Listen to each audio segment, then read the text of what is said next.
صدری ویسر لی امری واحلل عقدۃ من لسانی یفقہوا قولی۔ ہم اس وقت مالبہ موجود ہیں اور واک کے لیے نکلے ہیں۔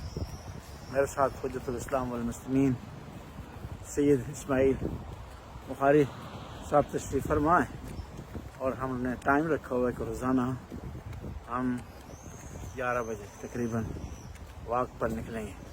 اسی سلسلے میں ہم ابھی آئے ہیں تو آہستہ آہستہ واک پر نکل رہے ہیں اور چل رہے ہیں، اور تقریباً ہماری واک 1 گھنٹے تک رہے گی۔ اور ہم آپ کو بھی یہ نصیحت کرتے ہیں اور یہ ہماری طرف سے ریکمنڈیشن ہے اور سجیسشن ہے کہ روزانہ واک کریں آپ، تاکہ آپ کی صحت سلامتی برقرار رہے۔ ایام اعزاں ہیں، مصیبت کے ایام ہیں اور بڑے ایام ہیں، دعا کی قبولیت کے ایام ہیں، حاجت روائی کے ایام ہیں۔ یہ وہ دن ہے کہ جن کے بارے میں اہل بیت نے ہمیں تاکید کی ہے کہ ان کو منایا جائے، ان کو پاس رکھا جائے، ان کا احترام کیا جائے۔ لیکن جو روٹین کے معاملات ہیں وہ آپ کوشش کریں 9 محرم تک جاری رکھیں۔ کوئی خوشی کی مناسبت سے کوئی ایسا کام نہ کرے جس سے اہل بیت علیہ السلام کا دل دکھے، نبی کریم کی ذات پاک جو ہے وہ رنجیدہ ہو جائے۔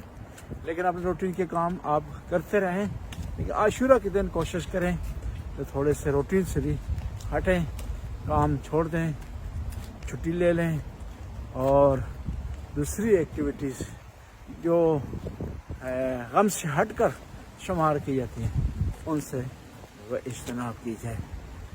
اہل بیت علیہ السلام نے دین کے لیے، مذہب کے لیے، شریعت کے لیے اور اپنے نانا کی دین کی بقا کے لیے جو بے مثال قربانی دی، اس کی کہیں بھی مثال نہیں ملتی، اور کوئی بھی تاریخ میں ایسا واقعہ نہیں ملتا ہے جس میں اتنی بڑی قربانی دی گئی۔ بڑی بڑی تاریخ میں قربانیاں دی گئی، حضرت آدم سے لے کر حضرت نوح، ابراہیم خلیل اللہ، اسماعیل، اسحاق، حضرت یحییٰ، بڑی بڑی ہستیاں شہید ہوئیں، لیکن جو قربانی امام حسین نے میدان کربلا میں دی وہ کسی نے نہیں دی، کیونکہ انسان کی جمع پوجی، اس کا سرمایہ اس کی اولاد ہوتی ہے، اس کے لیے وہ سب کچھ کر بیٹھتا ہے۔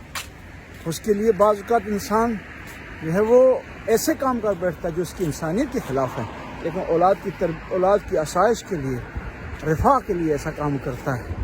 یعنی انسان بعض اوقات خود لو لباس پہنتا ہے، بچوں کو اچھا لباس پہناتا ہے، خود معمولی غذا کھاتا ہے لیکن بچوں کو اچھی غذا کھلانے کی کوشش کرتا ہے۔ انسان کا ہم و دم اس کی اولاد ہوتی ہے، لیکن نواسہ رسول نے میدان میں کربلا میں اسلام کی خاطر اپنی اولاد قربان کر دی۔ آپ کے لیے اور میرے لیے درس چھوڑا۔ تم ایسا نہیں کر سکتے کہ اولاد کو قربان کر دو، لیکن اولاد کو دینی تعلیم تو دے سکتے ہو، اولاد کو قرآن کی تعلیم تو سکھا سکتے ہو، اہل بیت کا راستہ تو سکھا سکتے ہو، عزادار بنا سکتے ہو، محب اولاد کو بنا سکتے ہو۔ کہ ایسا نہ ہو قیامت کے دن حسین کہیں تو خود تو آ گیا، بڑا عزادار تھا، بڑی تُو نے قربانیاں دی، بڑی نظر نیاز دی، مجالس میں شرکت کی، لیکن تو نے اپنی اولاد کو اس راستے کی طرف راغب کیوں نہیں کی؟ تو ایام اعزاں ہیں جہاں آپ خود شرکت کر رہے ہیں مجالس میں، جہاں ہم خود حصہ ڈال رہے ہیں آپ مجالس میں، جانی مالی حوالے سے، اوقات کے حوالے سے، اور کوشش کریں اولاد کو بھی ساتھ لائیں، مادی رستوں کا حصہ بنائیں، ان کو مجالس میں بیٹھائیں۔ ہم یہ فخر سے کہتے ہیں اور کہتے رہیں گے کہ ہم وہ ہیں جن کو ماؤں نے مجالس میں لوریاں دیں، اور اہل بیت کے ذکر میں ہماری والدین ہمیں لائے، اور ہمیشہ ہم ان کے لیے دعا کرتے ہیں، اور کل آپ کی اولاد بھی آپ کے لیے دعا کرے۔